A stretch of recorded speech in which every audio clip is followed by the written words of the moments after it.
Sometimes we have to ask ourselves, what's using my life?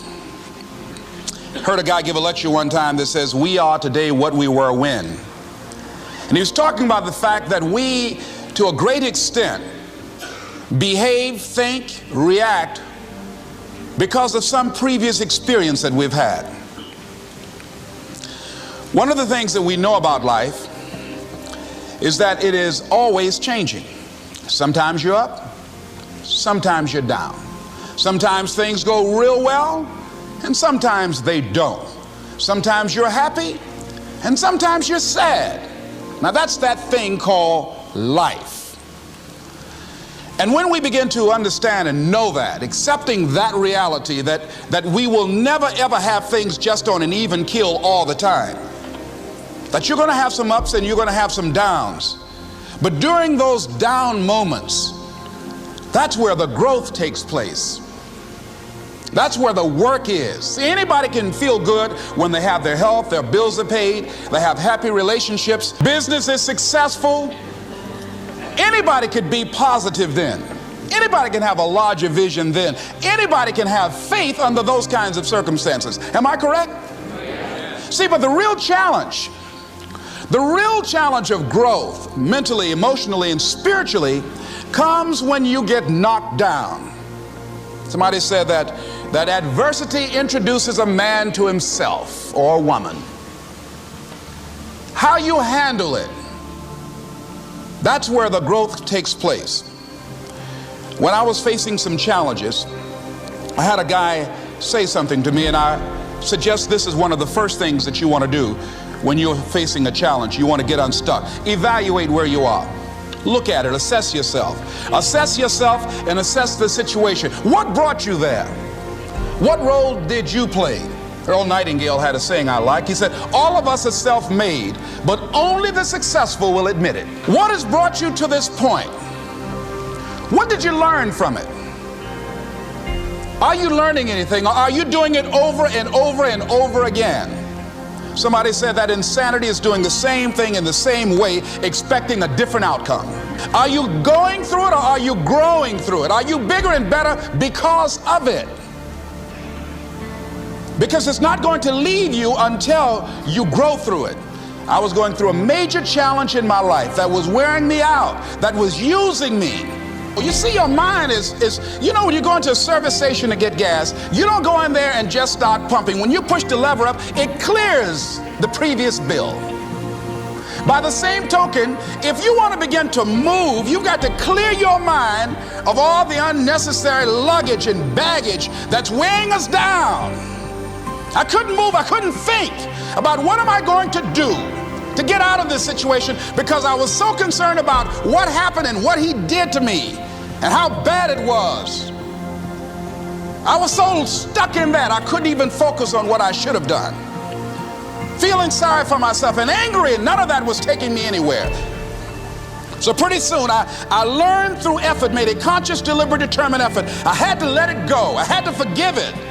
Let it go and begin to focus on developing myself. And I say to you, you're going to have people to do things to you. Things are going to happen to you. And the most important thing to do is to harness your will and let it go and move so you can grow, so you can get on with your life. It doesn't matter about what happens to you. What matters is, what are you going to do about it? All of us have experienced some tragedy, and if we haven't, we will. And you can either let it destroy your life, or you can build upon it. You can permit it to let it hold you down, or you can decide, I'm not going to let that happen to me. I'm bigger than this. Make a declaration to yourself. Declare all out war that you're going to get out of this rut. I don't care how good you are. I don't care how talented you are. I don't care how much you work on yourself. There are some times when things aren't going to go right. They just are not going to go right. There are times when anything that can happen will happen. Murphy's Law will be knocking at your door. Why? I don't know why. That's called life. And you have to deal with it. Sometimes your life will be in a slump, just like sports. Some of the best shooters can't hit baskets different times in games. They get in a slump. Do they sit on the sideline and say, you know, I just didn't hit a basket today?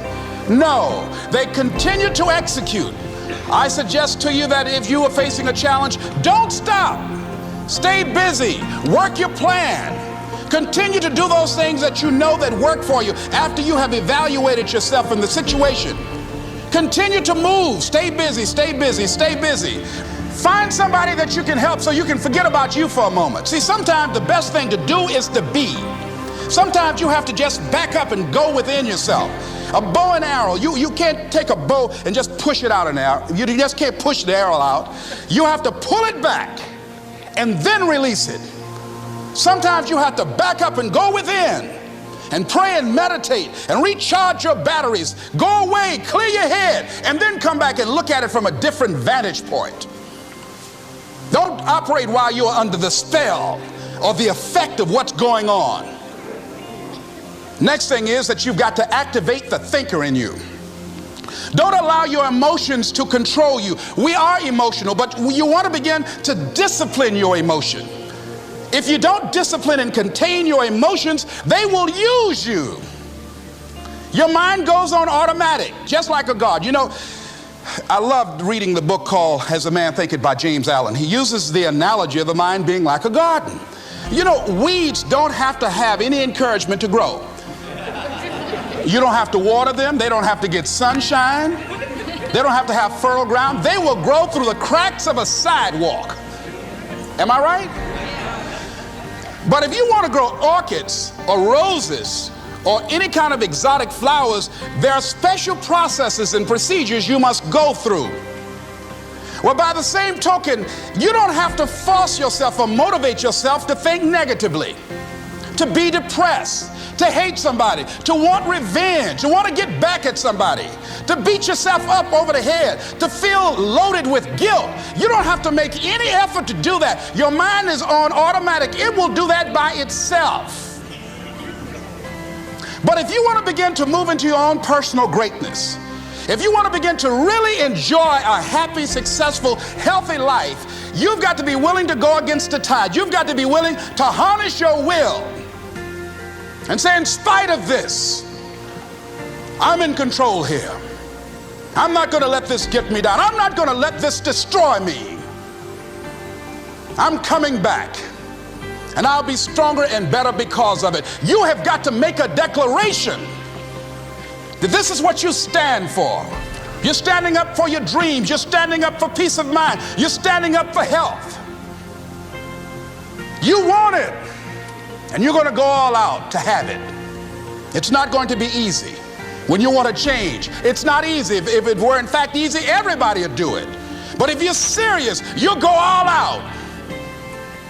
So yes, I'm going to turn this situation around. I'm not going to sit back and moan and cry over what happened and what went wrong and who did what. I'm going to do something about this situation. The next thing that is important is that expect things to get better for you, because they are. See, life is cyclic. You're not, whatever experience you're having right now, it has not come to stay. It has come to pass.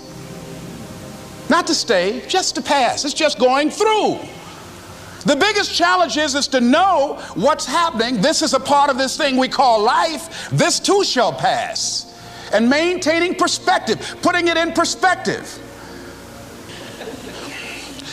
The other thing is, take full responsibility for your life. Accept where you are and the responsibility that you're going to take yourself where you want to go. Someone said we have two primary choices in life. We can either accept conditions as they exist, or we can take the responsibility to change them. See, a lot of people want to exempt themselves from taking responsibility. All they want to do is talk about the problem. Every time you see them, they'll tell you their story over and over and over and over again. No. You want to take responsibility for your life. I got me here, I can get me out of this. And I'm getting out. I'm not going to be a volunteer victim. George Bernard Shaw said there are two kinds of people in life. You know, he said those that make things happen, those that watch things happen, and those that don't know what happened.